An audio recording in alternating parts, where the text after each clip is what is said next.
दावे के साथ कहना चाहता हूं कि बीजेपी साफ हो जाएगा 2024 के चुनाव में। 2024 के चुनाव के पहले उसी बीच में जो है राम मंदिर का उद्घाटन होगा उत्तर प्रदेश में, या नरेंद्र मोदी अमित शाह कुछ भी करा देंगे। अगर केहू कुछ बात बोलता तो कहता फेंकू जैसे मत फेंको, तू नरेंद्र मोदी जैसे मत बोलो। काला धन, 15 लाख रुपया, 2 करोड़ बेरोजगार को रोजगार देना, अच्छे दिन, गैस सिलेंडर को देख लीजिए, नोटबंदी, जीएसटी, एक उनका एक भी काम पॉजिटिव कहां है। जब नए संसद भवन का शिलान्यास हुआ तो देश के प्रथम नागरिक जो है राष्ट्रपति कोविंद साहब थे, यहाँ राज्यपाल भी थे बिहार में, उनको भी आप आमंत्रण नहीं देते हैं। नए संसद भवन बन करके तैयार होता है तो मुर्मू मैडम जो राष्ट्रपति हैं उनको भी बुलाने का काम नहीं किया। आप इशारा क्या कर रहे हैं? नरेंद्र मोदी फेलियर है, प्रधानमंत्री के लायक नहीं है, उनका सर्टिफिकेट गलत है। पिछले साल लोकसभा चुनाव हैं और हम मोतिहारी में मौजूद हैं। हमारे साथ राजदेव यादव हैं, किसान प्रकोष्ठ के नेता हैं। इनसे बात करेंगे कि 2024 के जो आगामी चुनाव होने वाले हैं इस पर क्या मुद्दे रहेंगे। सबसे पहले स्वागत है हमारे चैनल पर। आपके चैनल को भी स्वागत है, आप लोगों को भी स्वागत है। पिछले साल चुनाव है, आगामी लोकसभा चुनाव, अभी 5 राज्यों में चुनाव होने जा रहे हैं इसी साल, लेकिन क्या मुद्दे होंगे इंडिया गठबंधन जो नया बना है अलायंस को लेकर, और अभी जो 2024 में जो मुद्दे होंगे क्या रहेंगे? देखिए, इंडिया गठबंधन जो है पूरे देश में विभिन्न जो चैनल है अपना सर्वे भी किया है, 330 का आंकड़ा आ रहा है इंडिया गठबंधन को, और बीजेपी 100 के नीचे रहेगा, 100 भी पार नहीं पड़ेगा आंकड़ा, जैसे कुछ चैनल सर्वे जो किया है। और मेरा अपना कहना है कि बिहार के अंदर नरेंद्र मोदी और बीजेपी के खिलाफ हवा है। पूरे लोग यह समझ गए हैं कि यह जुमला की पार्टी है। इस सिर्फ जो है अपना जो घोषणा पत्र था 14 का हो या 19 का हो, उस घोषणा पत्र से एक भी काम बीजेपी, नरेंद्र मोदी जो देश के प्रधानमंत्री हैं, एक भी घोषणा पत्र का जो घोषणा मैनिफेस्टो में था वो एक भी चीज पूरा नहीं कर पाए। ऐसे कौन कौन से बात है जो नहीं कर रहे हैं? अरे काला धन, 15 लाख रुपया, 2 करोड़ बेरोजगार को रोजगार देना, अच्छे दिन, गैस सिलेंडर को देख लीजिए, नोटबंदी, जीएसटी, एक उनका एक भी काम पॉजिटिव कहां है। मोदी जी तो बोलते हैं कि हवाई चप्पल पहनने वाला हवाई जहाज पे सफर कर रहा है। अब ट्रेन का टिकट देख लीजिए, हवाई जहाज का देख लीजिए।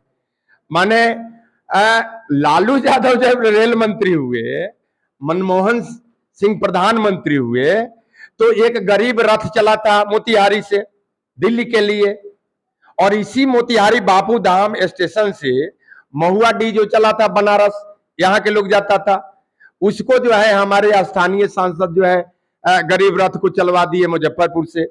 महुआ डी भी मुजफ्फरपुर से चल रहा है। मोदी जी तो वंदे भारत चला रहे हैं। वंदे भारत चला रहे हैं तो टिकटवा का दामवा तो देखिए, जो 10 रुपया स्टेशन जो टिकट था उसका आज आप पता कर लीजिए स्टेशन पर ठहरने के लिए कितना है। तो सारा चीज फेलियर है।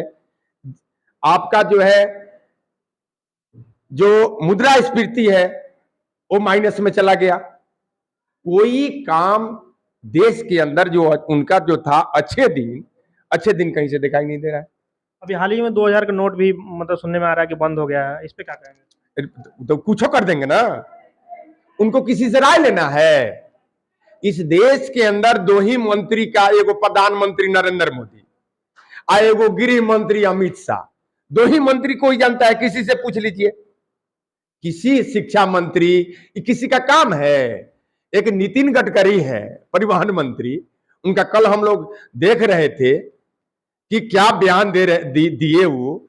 और जब सोनिया गांधी विपक्ष के नेता, सोनिया मैडम जब लोकसभा में बैठी थी तो ईडी ने नोटिस लेकर चलाया, तो उस पर नितिन गडकरी जी बोले थे, मीडिया से सवाल जब किया तो नितिन गडकरी बोले कि विपक्ष जो होता है लोकतंत्र में सरकार को आईना दिखाने का काम करता है विपक्ष।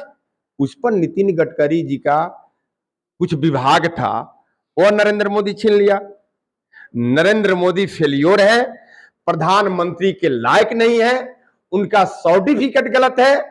अब बताइए सर्टिफिकेट अमित शाह दिखाते हैं, इंटायर पॉलिटिकल साइंस है कहीं एक दो आदमी का नाम बता दें कि नरेंद्र मोदी के साथ कोई entire political science MA PG में पढ़ाई पढ़ा। राजतंत्र है, लोकतंत्र तो समाप्त कर दिया है नरेंद्र मोदी जी।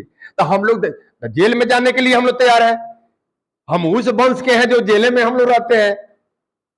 आई तो कृष्ण जी दही चुराते थे, कृष्ण को भी चोर कहने वाला लोग है, वही लोग ना है आज केंद्र पर स्थापित है।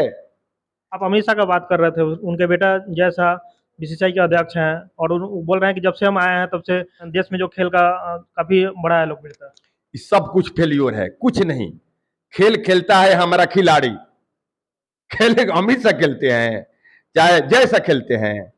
खेल तो हमारा देश का खिलाड़ी खेलता है, नौजवान खेलता है, और सेना पर लड़ाई हमारा जवान लड़ता है, इस सरकार लड़ती है। आप जो है सिंगौल ला करके रख रहे हैं, आप बेहतर बना रहे हैं। जब नए संसद भवन का शिलान्यास हुआ तो देश के प्रथम नागरिक जो है राष्ट्रपति कोविंद साहब थे, यहाँ राज्यपाल भी थे बिहार में, उनको भी आप आमंत्रण नहीं देते हैं। और जब नए संसद भवन बन करके तैयार होता है तो मुर्मू मैडम जो राष्ट्रपति हैं उनको भी बुलाने का काम नहीं किया। आप इशारा क्या कर रहे हैं? आप मनुस्मृति साबित करना चाह रहे हैं। अब कहां कहां से जो है ऋषि मुनि को लाते हैं और पूजा पाठ कराते हैं, लेकिन एक दलित जो महिला है राष्ट्रपति है उनको भी आप आमंत्रण नहीं देकर के बुला रहे हैं। मोदी जी तो बोलते हैं कि हम एक आदिवासी को चुने हैं राष्ट्रपति के लिए। भाई तो संसद भवन में क्यों नहीं बुलाया आप अथी में आपको उद्घाटन में? क्या कमी रह जाती है कि मतलब उनको राष्ट्रपति को नहीं बुलाया जाता है एक आमंत्रण में, जो संसद भवन का जो नया बनता है? यहाँ आज हिंदुस्तान में दो धारा की लड़ाई है। एक तरफ हम लोग संविधान की बात करने वाले हैं, बाबा साहेब अम्बेडकर की बात करने वाले हैं और संविधान को बचाना है, और एक तरफ जो आरएसएस मोहन भागवत जो चला रहे हैं या देश के गद्दी पर नरेंद्र मोदी को बैठाए हुए हैं और मनुस्मृति स्थापित करना चाहते हैं। पूरे हिंदुस्तान में लड़ाई मनुस्मृति और भारतीय संविधान में लगने वाली है। इसलिए मैं यह दावे के साथ कहना चाहता हूं कि बीजेपी साफ हो जाएगा 2024 के चुनाव में, दावे के साथ कह रहा हूं। बोल रहे हैं कि बीजेपी जो है हिंदू मुस्लिम करता है, एक दूसरे में लड़वाने का काम करता है। 2019 के जो चुनाव हुए हैं, 2024 के भी जो चुनाव हुए, उसमें राम मंदिर एक मुख्य मुद्दा रहा है, लेकिन राम मंदिर भी अब बनकर तैयार है। क्या कहेंगे कि अगला मुद्दा क्या होने जा रहा है? देखिए, हम अपनी बात बता रहे हैं, बीजेपी का हम अपनी बात अपना बता रहे हैं, या बहुत विद्वान लोग भी बता रहा है कि जब भी चुनाव होता है तो हिंदुस्तान और पाकिस्तान का लड़ाई हो जाता है। जब भी चुनाव आता है तो हिंदू मुस्लिम की बात हो जाती है। और मेरा अपना व्यक्तिगत बता रहा हूं कि 2024 के चुनाव के पहले उसी बीच में जो है राम मंदिर का उद्घाटन होगा उत्तर प्रदेश में, या नरेंद्र मोदी अमित शाह कुछ भी करा देंगे और 400 जीत जाएंगे। जीतने का सवाल नहीं है, लोग बूझ गया है तो ये कहां से जीतेंगे? अब कोई चाल चलने वाला नहीं, उनका सब चाल समझ गए हैं हम लोग। देखिए भाई, हर चौक चौराहा पर कोर्ट कचहरी में ये हो रहा बा कि अगर केहू कुछ बात बोलता तो कहता फेंकू जैसे मत फेंको, आ तू नरेंद्र मोदी जैसे मत बोलो। अब एक क्या कहल जाए, ये गाँव गवही में छोट छोट बाजार में भी, कस्बा मोहल्ला कोर्ट कचहरी में अगर चाय पर बा लोग तो होता केहू बोलता मैं का फेंकता रहा, नरेंद्र मोदी खानी का झूठ बोलता रहा, तो ये सब फेंकने वाला लोग है।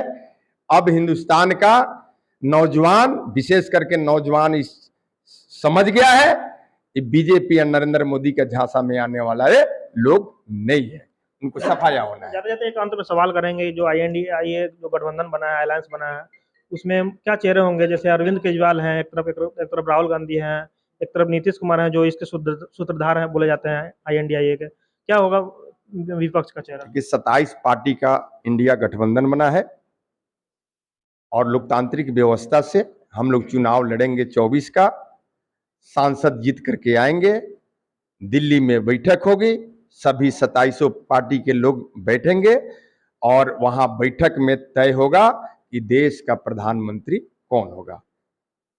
हमारे साथ राजदेव यादव थे, किसान नेता हैं। इन्होंने लोकसभा के विभिन्न मुद्दों पर बात किया और बात यही है कि क्या-क्या मुद्दे हो सकते हैं लोकसभा चुनाव पे, आईएनडीए का कौन-सा चेहरा होगा, इन पर खुल के बात नहीं किए। ये बता रहे हैं कि जब चुनाव हो जाएँगे उसके बाद चेहरा तय होगा।